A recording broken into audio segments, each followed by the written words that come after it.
I'm Sam Roberts of the New York Times, and welcome to a video conference edition of the New York Times Close Up. In a few minutes, I'll talk to legendary musician Wynton Marsalis about how jazz at Lincoln Center is keeping its extraordinary music education programs going during the pandemic. But we begin with politics. The coronavirus, a recession, the most serious racial unrest in decades, a debacle of a campaign kickoff rally in Tulsa. Just when you thought the political headlines for Donald Trump couldn't get any worse, they did. He retweeted a video of a supporter yelling, "White power." He shared a video of an armed white couple confronting protesters. A judge cleared the way for a tell-all book by his own niece. Dr. Fauci says the U.S. could have 100,000 cases of coronavirus a day as several states hit single-day records. But Trump still says 99% of virus cases are totally harmless. Also damaging, the Times reported that Russia offered cash bounties to the Taliban to kill U.S. troops. Trump's denied being told about it, even calling the story a hoax. To top it all off, he delivered a divisive and racially charged speech at Mount Rushmore. As for the polls, Monmouth shows Biden at 53%, Trump at 41%. And Gallup has these job approval numbers for Trump: 38% approve, 57% disapprove. So has his campaign, and in fact his presidency, gone completely off the rails? Peter Baker is the chief White House correspondent for the New York Times. Reid Epstein, a political reporter for the Times. Reid, Michael Dukakis recalled the other day that around this time in 1988, he was 17 points ahead of George H.W. Bush. So what should we think of the polls at this point in 2020? Well, if the election was today, which it's not, Joe Biden would win pretty handily, which is what all the polls have told us. He's competitive in states like Texas and Georgia, which have been long out of reach for Democratic presidential nominees. But like you said, there's a long way to go. But the thing to remember is that Biden's lead has been pretty durable through the summer, and it's about twice as much as Hillary Clinton led by at this point 4 years ago. The other thing to remember is that we haven't seen a whole lot of evidence that President Trump is able to moderate his behavior in a way that will appeal to more voters. Everything he's done has been a play to the hard right Republican base. And frankly, he hasn't done a whole lot to help let people believe that he is a competent leader through this pandemic. And that appears to be at the moment sort of the overriding issue that voters are concerned about, according to all the polling that's out there. Peter, obviously a lot can change over 4 months, but does the president seem to have a tin ear about the virus, saying schools should reopen, withdrawing from the World Health Organization, no masks? Doesn't this pose a very big risk, considering the statistics can just... What President Trump wants more than anything is to get the economy going, to get the sense of a country back in motion by the fall. You can't do that without schools. And so he is, in fact, trying to pressure governors and mayors to go ahead and reopen in the fall, even going so far as to threaten to cut off federal funding if they don't. A lot of parents and educators and doctors would agree that schools should find a way to reopen if that's possible to be done safely, but they're concerned about whether that the virus, can still be contained. At this point, it's on the rise, not on the downslope, particularly in the South and the West. And obviously, parents don't want their to go to school if they feel like they're at risk of catching the virus. Probably almost more important are the teachers, because they are at an age group that is more vulnerable than the kids are to catching this virus and to sustaining damaging effects from it. And so it's a complicated picture already, even before you had the president weighing in a way that kind of makes it more political rather than a question of public health. And Reid, we're talking a lot about patriotism in this campaign already. You covered the Tucker Carlson, Tammy Duckworth contretemps. When does the question of patriotism, when does the question of taking down statues go too far and risk a backlash that may redound to Trump's benefit? Well, I mean, that's certainly something that Trump and his campaign have sought to sow some of that. Senator Duckworth on Sunday suggested during a CNN interview that there would be worth having a discussion about statues and memorials to George Washington. That's something that the president's campaign has really tried to hammer her on. Tucker Carlson jumped on as well. But the problem is that Trump can't help himself in playing to the base. His argument about what Senator Duckworth said about George Washington would be stronger if he had not spent the last couple of days tweeting defenses of the Confederate flag, suggesting that NASCAR had made a mistake by banning it, and things of that nature. And so it's in a vacuum, some of these arguments that we've seen from Democrats about statues or memorials might be more problematic for them if there was a president who was at all disciplined in staying on a message that could hurt them. Instead, he just seems to over and over again engage in this self-sabotage by going way off on the right on issues that, frankly, have lost him the middle a long time ago. And Peter, unlike 4 years ago, Biden does not seem to face a real threat from the left, as we reported this week. And also, as Katie Glick reported in the Times, unlike 2016, there doesn't seem to be a rush to a third alternative between the two major candidates. So that works in Biden's favor too, presumably. Look, what has worked most in Biden's favor for right now is that it has been an all-Trump election. This is a referendum at the moment on whether you want President Trump for a second term or not. That hasn't worked for the president's benefit for him because, in fact, he doesn't have a support of the majority of the country. In fact, he's never had the support of more than 50% of the country for a single day of his presidency in most of the major polls. That's a radical change from any modern president. What the president needs to do, from his point of view, is to make it a choice, not a referendum. If the choice is not between Trump or not Trump, but the choice is between Trump and Biden, then he has a chance, he believes, his strategists believe, to pull this out, that they can take voters' impressions of Biden and bring them down, to sort of muddy up Vice President Biden by pointing out all of his flaws, by pointing out his weaknesses, by making him, an avatar of radical left socialism. They can perhaps at least energize their own base and even perhaps win over some independents. So Biden, for the moment, has been, remaining in the basement, if you will. That's probably an overstatement, but basically out of sight compared to the president, and it hasn't worked in his to his disadvantage. So from his point of view, why not keep up that strategy for as long as he can?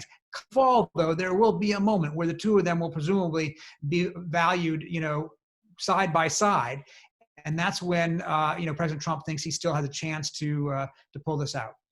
Reid, I would add. Yep, go ahead. I mean, to add to that, one of the big problems for President Trump at this point is that Joe Biden just isn't a boogeyman on the right the way that Hillary Clinton and Barack Obama have been for the last decade and more.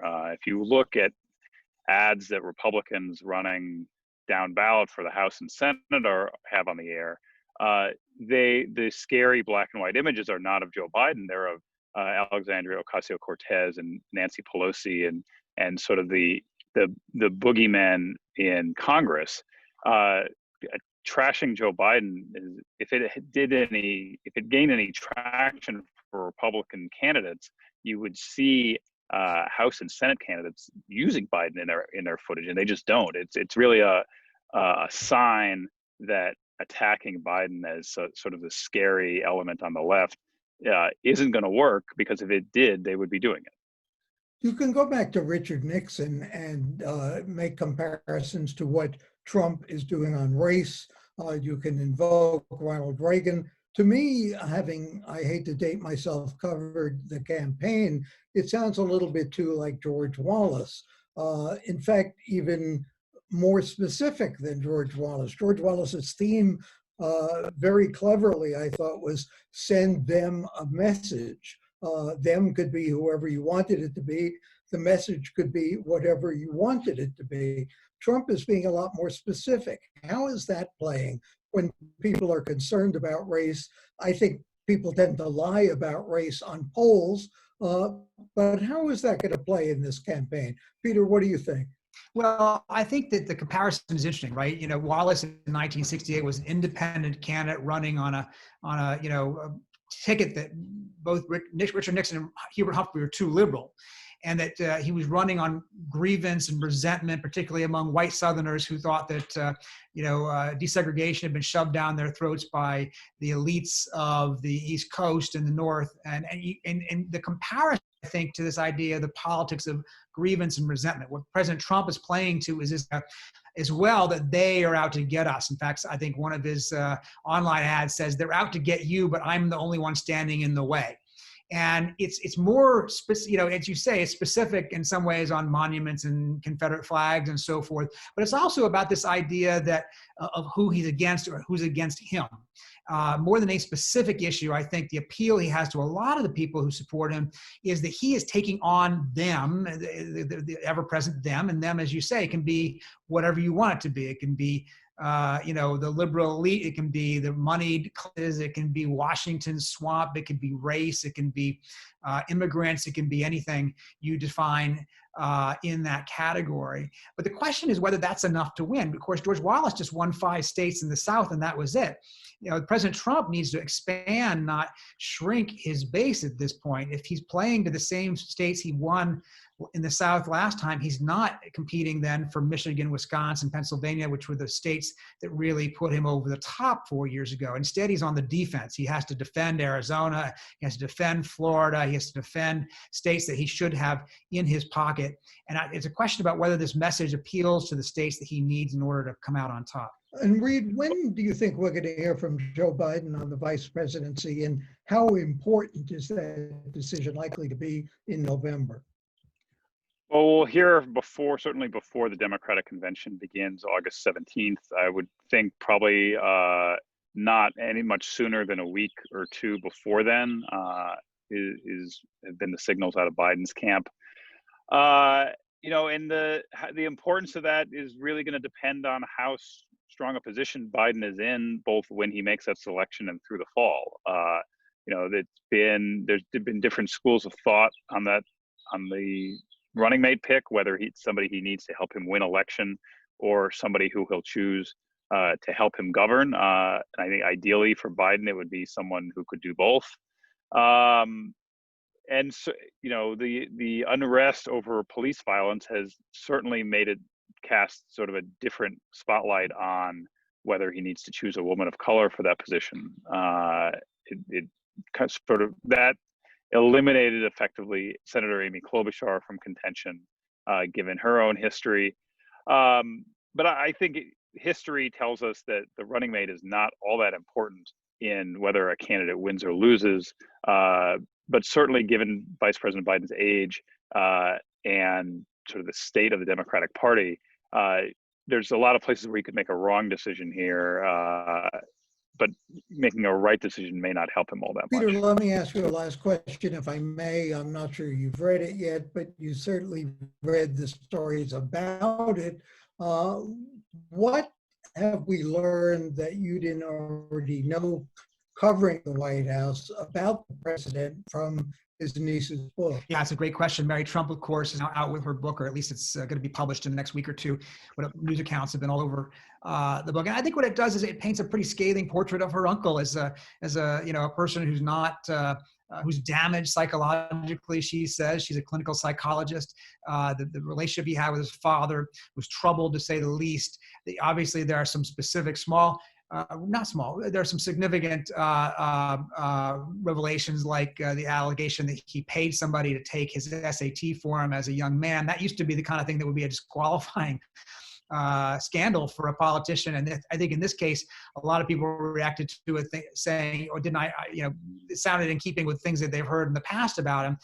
And, I think for his fans, they're going to write it off as, a disgruntled relative who, jealous of his money or what have you. But I think it fills in a portrait we've seen in these last 3 or 4 years of somebody whose family life was determinative of the person he is today.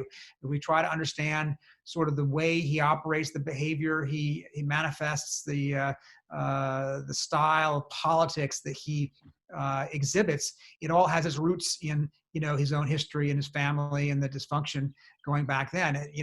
He would say it made him stronger. His father made him a killer. That was the phrase he always used. But Mary Trump's portrait is one of dysfunction and such a troubled background that it created a person that she considers to be unqualified to be president.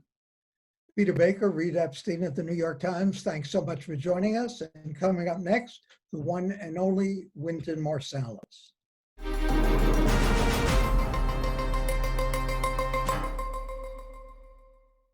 He's won 9 Grammy Awards. He's the only person to win both classical and jazz Grammys in the same year, and he did that twice.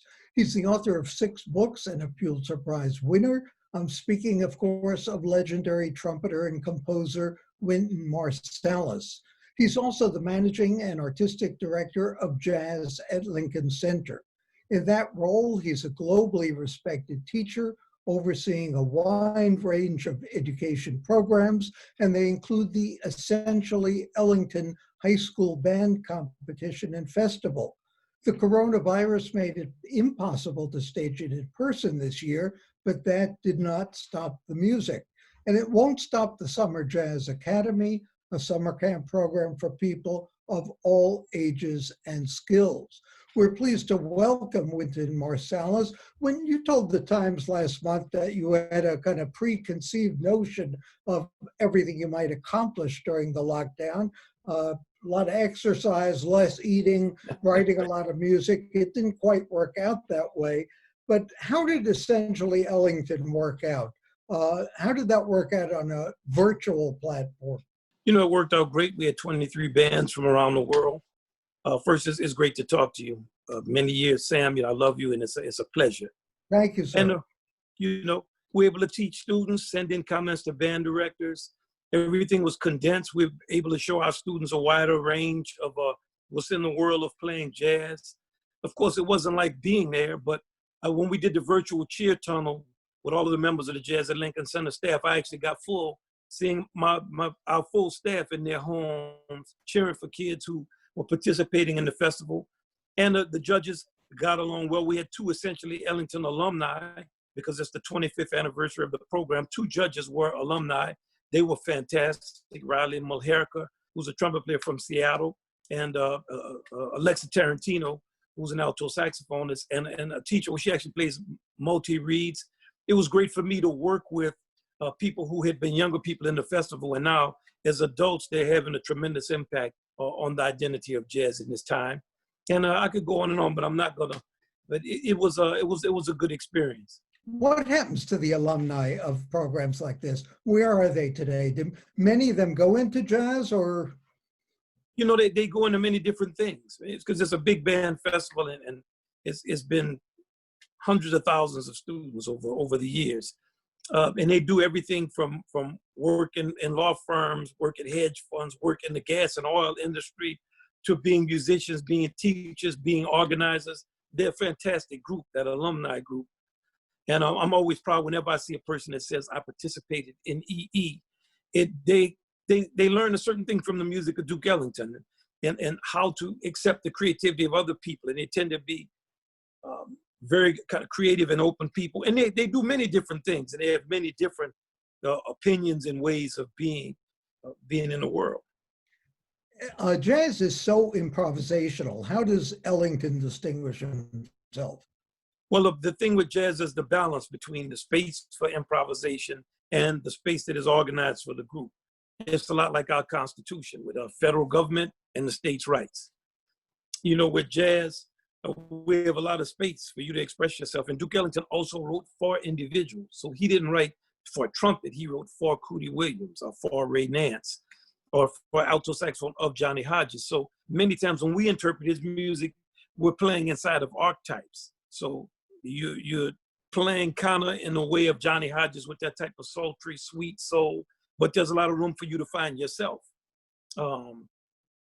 Duke considered so many things about the American experience, and his music is so rich and broad, over 2,000 compositions. It's endless and vast, and his world was filled with so many different types of people. When our students touch his world, it teaches them more about how to be in the modern world and in the world that is to come than almost any other experience they could have in their high school career. What is the Summer Academy going to teach people, especially online? Is that more of a challenge? You know, it's a challenge, but it allows us to focus our teaching in some things that are pre-recorded, to have question and answers, to reach out to international artists. We're going to have different things. Like I'm going to teach a listening class, which is 16 levels of listening. So I've been charting my listening class out, and it starts very simply to identify music as a landscape, as a soundscape, the difference between dynamics and volume and the texture of instruments and things that we all can notice, to the most complex thing, which is understanding the meaning of music in the context of a world mythology. So by the time you get to 16, we deal with pretty advanced concepts. And all the members of our orchestra are participating. They're all fantastic teachers as well as instrumentalists, and they're each teaching their skill. So you get somebody like Ted Nash teaching doubling. You get Vincent Gardner teaching jazz history. You get Victor Goins, who is our most probably advanced teacher, runs the jazz department at Northwestern University, and he's teaching tenor saxophone. He's teaching instrumental solos. He's teaching second level arranging. So, you know, we also as an ensemble have 10, 11 arrangers in an ensemble of 15. So each person brings a certain type of holistic knowledge of our field. So it's going to be a very, very interesting camp. And we all have said we are dedicated to making it the best camp you've ever seen. Like, we're killing ourselves over it and making sure that every class, like from jazz hang, where we talk about musicians we love, great solos, to understanding your section that teaches you how to play in the trumpet section, to jazz language, which talks about the solo language. I know I'm giving you a long answer, but you know, there's so much in it. And you have a body in our orchestra that's unbelievably dedicated, that misses playing with each other, and that's trying to prove something to each other and to all of our students. The fact you can do this virtually just proves how improvisational jazz is. You talk about jazz as democracy. Why is jazz so representative of democracy, so much of the American heritage? Because it allows space. It gives you a blueprint, like what the Constitution is. And inside of that blueprint, you have the ability to do things like improvise, to not improvise, to play a background riff, you have the choice to listen, to participate, but you have the requirement of those chord changes. You have to learn how to play on harmonies and chords. Because if you check the Constitution out, it lists rights and ways to go about doing things, but it also tells you what your responsibilities are. And in jazz, we have this type of flexible form and freedom. We have the form, we have the freedom. And how we negotiate our collective identity through that freedom is the art of jazz. And in a time like this where we're having so much trouble speaking with each other, jazz, you know, it creates room for people who are not like you. Like when you had Duke Ellington's band, you had really kind of straight people like Lawrence Brown playing next to people who were some of the wildest people who ever lived, like Paul Gonsalves, or, you know, somebody who would show up on the bandstand in various states of impairment, of disimpairment. You know, he would be, or you could see photos of Duke's band with Paul Gonsalves inebriated on the bandstand next to Jimmy Hamilton, who found that abhorrent, but they played great music together.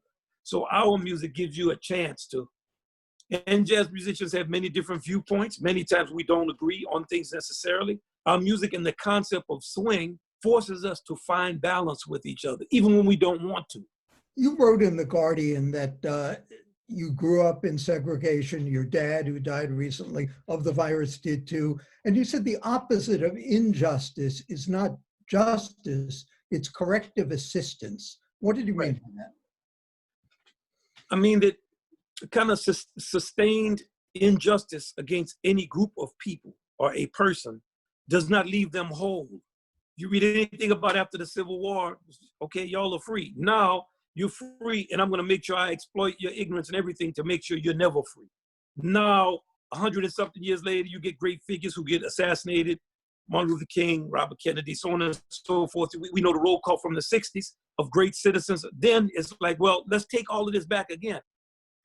Do we want to be a democracy or not? It's like when I sit on the bandstand.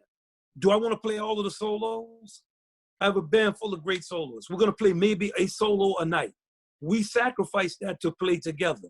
So am I going to get that many great musicians to sit up and hear me play every solo? Am I going to write all the arrangements? Our orchestra actually became so much better when we went from 2 or 3 arrangers, Ted Nash and me and Ron Westray, to 10, 11 arrangers. The whole band opened up. Everybody was much more creative. Everybody participated more.